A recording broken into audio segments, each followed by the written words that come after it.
Buenas tardes con todos. El día de hoy vamos a hablar lo que es el déficit fiscal. Soy Dayana Quinatoa, estudiante de cuarto semestre de la carrera de Contabilidad Superior del Instituto Universitario Sucre. Vamos a empezar. No sé si es que me pueden esperar un minutito hasta cambiar la diapositiva.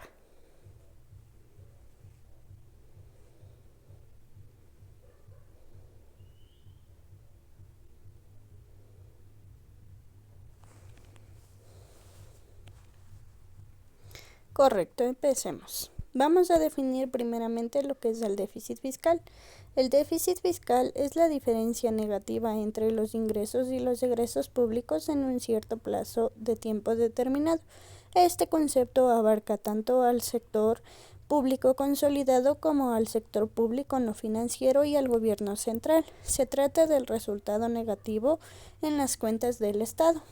Cuando los gastos estatales superan a los ingresos, quiere decir que de esta manera se produce el déficit. Vamos a la siguiente diapositiva.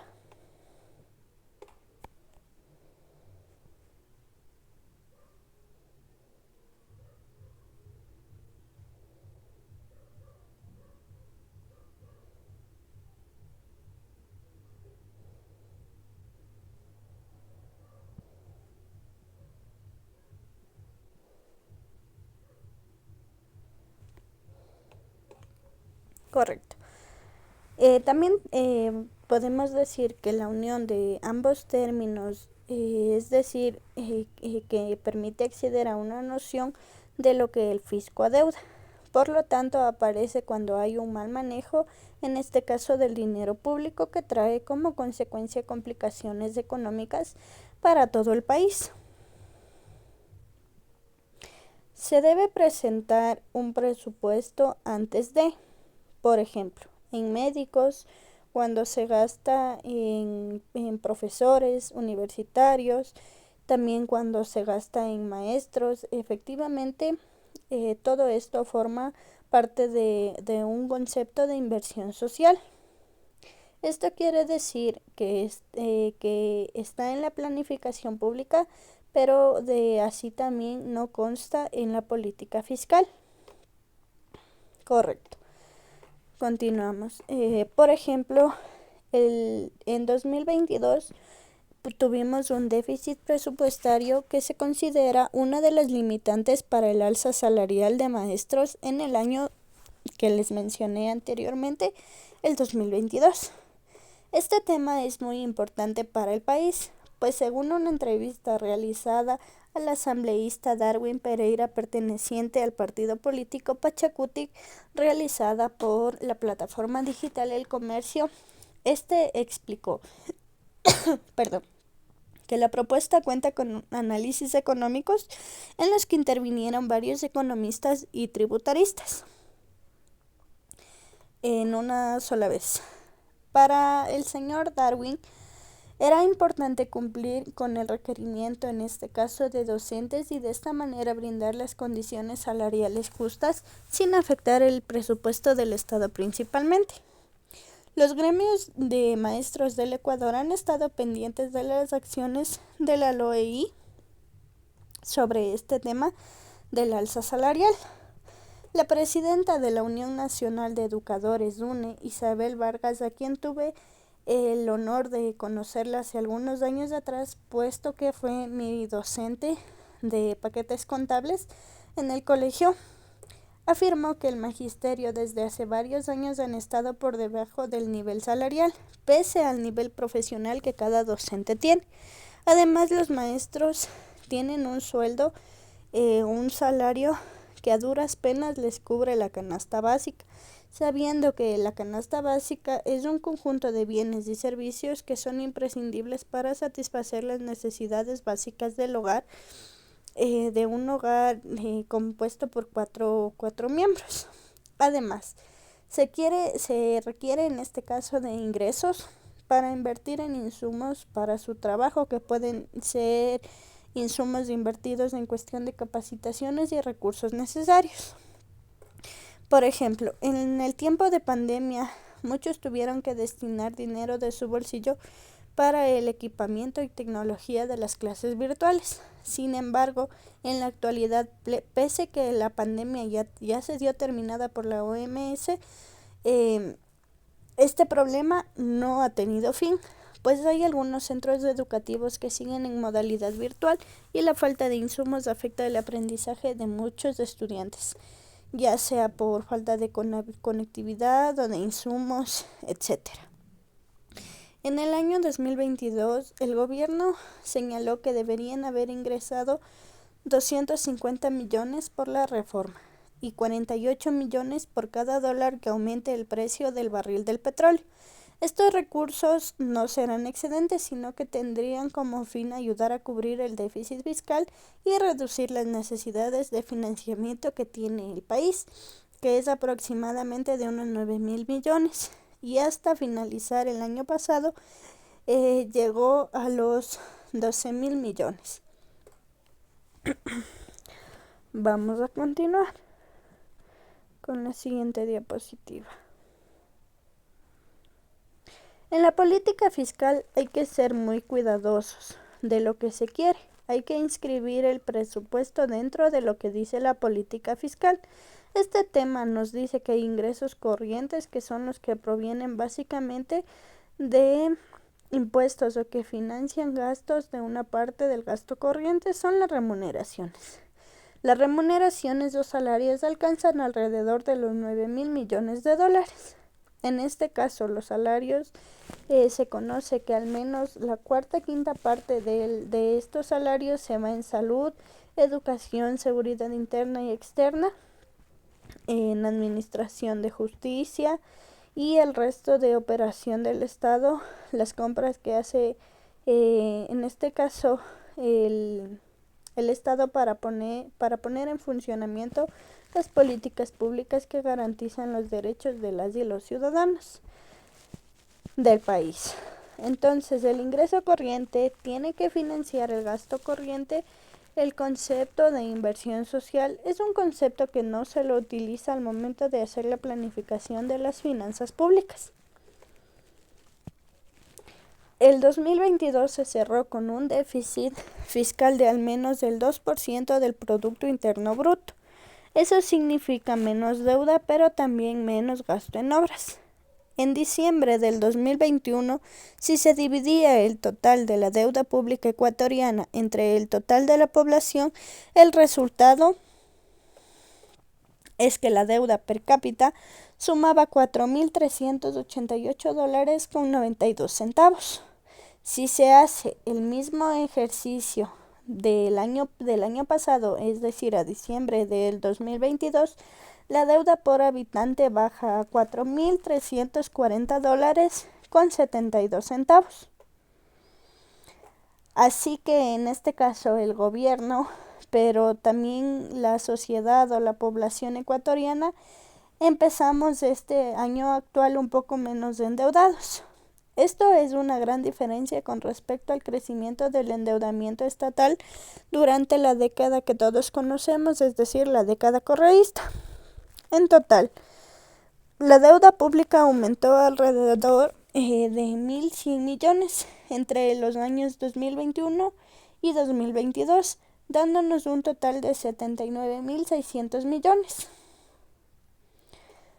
Pero a la par, la economía nacional creció, incluyendo un récord de ventas de más de 220,000 millones. Asimismo, la política descrita en este caso por el señor Pablo Arosemena, ministro de Economía, dijo que, como orden con enfoque social, el 2022 se cerró con un déficit fiscal del 1,7% del Producto Interno Bruto, es decir, el PBI. En este caso, se cerró con 2,009 millones.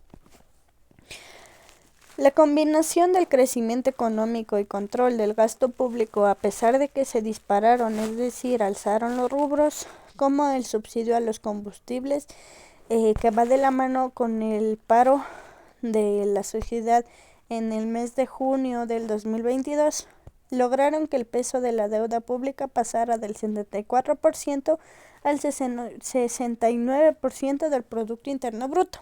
Perdón. El economista y consultor de la Banca Internacional Andrés Mora puntualizó textualmente que, por un lado, un gasto público controlado ha ayudado a mantener la inflación en niveles más bajos que la mayoría de los países de América Latina para llevar a 2023. La inflación ecuatoriana llegará al 2.4% y será la menor de toda la región.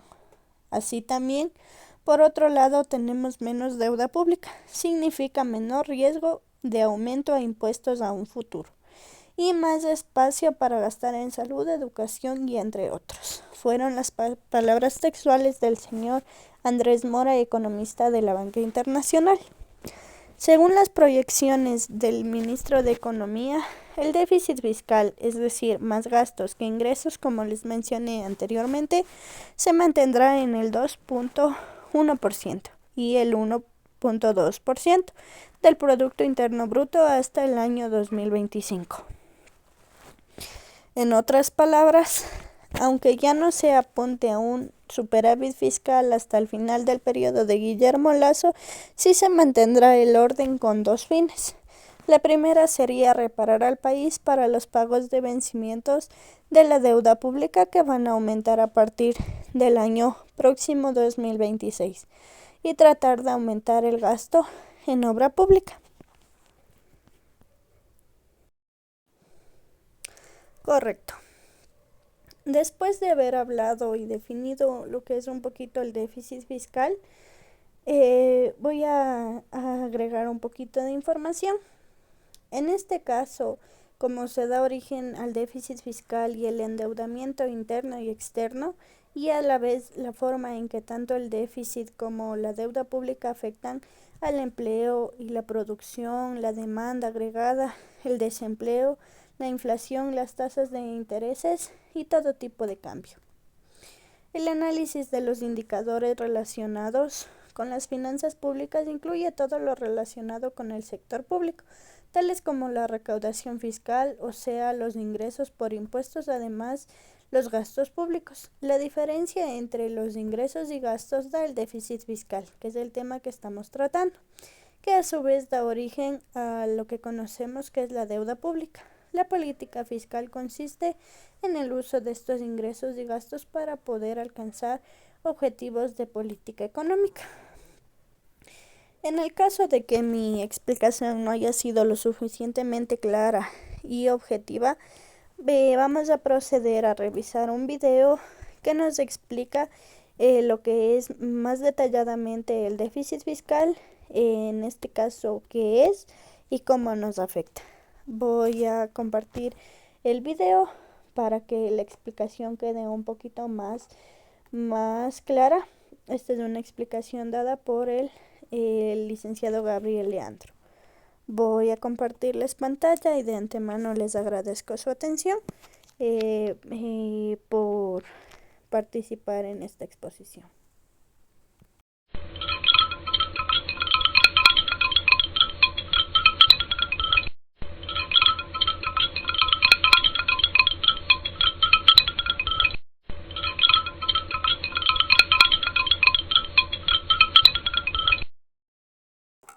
De qué es el déficit fiscal y qué es la deuda pública y cómo nos afecta el que haya un elevado déficit fiscal y una elevada deuda en el país.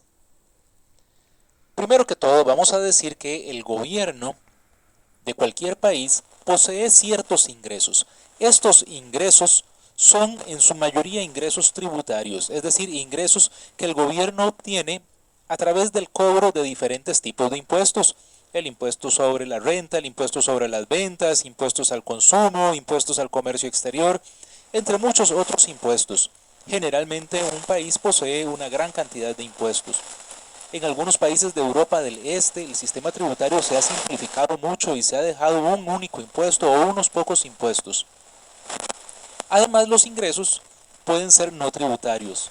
Vemos cómo en determinado momento los gobiernos cobran ciertos servicios o los gobiernos obtienen ingresos por la venta de algunos bienes que en general pues llamamos ingresos no tributarios y que generalmente son un monto menor. A su vez, los gobiernos tienen ciertos gastos. Estos gastos permiten financiar la salud, financiar la infraestructura del país, financiar la educación, entre muchas otras cosas que son muy importantes y muy necesarias para la economía de los países, para la sociedad, para poder tener entonces un adecuado nivel de desarrollo, de crecimiento, de equidad en las naciones. Entonces, bueno, el gasto del gobierno es necesario. Ahora bien, podríamos nosotros tener una situación en la cual los ingresos sean mayores que los gastos, y en este caso hablamos entonces de que el gobierno tiene un superávit fiscal. Pero podría darse la situación contraria, es decir, que los ingresos son menores que los gastos y por lo tanto la situación que se enfrenta es una situación de déficit fiscal.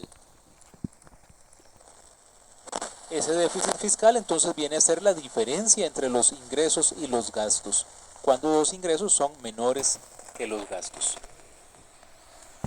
Es importante para efectos de hablar sobre el efecto del déficit fiscal de diferentes tipos de déficit fiscal. Vamos a hablar básicamente de dos grandes tipos de déficit fiscal. Uno que llamamos el déficit cíclico y otro que llamamos el déficit estructural. Observemos entonces el déficit cíclico. Si estamos hablando de una economía que tiene desempleo, entonces quiere decir que el ingreso de esa economía va a ser más bajo, la recaudación de impuestos, en este caso la barra azul, es menor que la barra roja, que son los gastos, y por lo tanto entonces tenemos que existe un déficit. Sin embargo, si esta economía empieza a crecer más y se ubica entonces ahora en una posición de pleno empleo, es decir, su ingreso se ha incrementado y por lo tanto la recaudación tributaria se eleva, entonces podemos tener una situación de superávit. Esta barra azul de los ingresos excede a la barra roja de los gastos. Entonces en este caso hablamos de que el déficit es cíclico porque es un déficit que se da de acuerdo con el ciclo económico. Cuando la economía está en desempleo y tiene recesión, entonces tenemos déficit, pero si la economía está en una fase expansiva del ciclo económico, es decir, está en su pleno empleo o cerca de su pleno empleo, entonces tenderá a darse el superávit. Así entonces tenemos que este déficit cíclico se convierte en un instrumento de política económica para poder enfrentar situaciones de recesión y alto desempleo. El gobierno observa entonces cuando hay recesión, cuando hay alto desempleo y decide entonces gastar más y decide recortar sus ingresos. De manera entonces que se da el déficit fiscal como un instrumento o una ayuda para hacer frente a esa situación de recesión.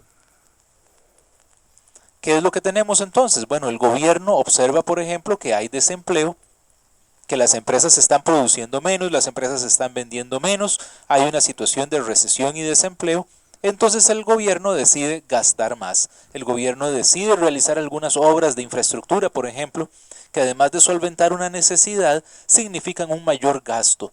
Cuando el gobierno gasta más, entonces el gobierno le paga a empresas o paga más sueldos a sus empleados, y entonces estas empresas a su vez tienen que comprar los materiales, tienen que comprar sus diferentes insumos, le compran más a otras empresas, esas otras empresas contratan más personal, al comprar más personal entonces la gente va a las tiendas a gastar más y entonces así ese efecto se va dando por una especie de encadenamiento a todo el resto de la economía, incrementándose lo que llamamos la demanda agregada, es decir, en términos generales se eleva la demanda de todos los bienes y servicios. Y así entonces tenemos que este gasto del gobierno viene a afectar positivamente a todo el resto de la economía. Correcto. Listo, de esta manera hemos terminado lo que es la exposición acerca del déficit fiscal. De antemano les agradezco su atención y espero que la explicación haya sido lo correctamente educativa y entendible más que todo. Muchísimas gracias por su atención. Soy Dayana Quinato.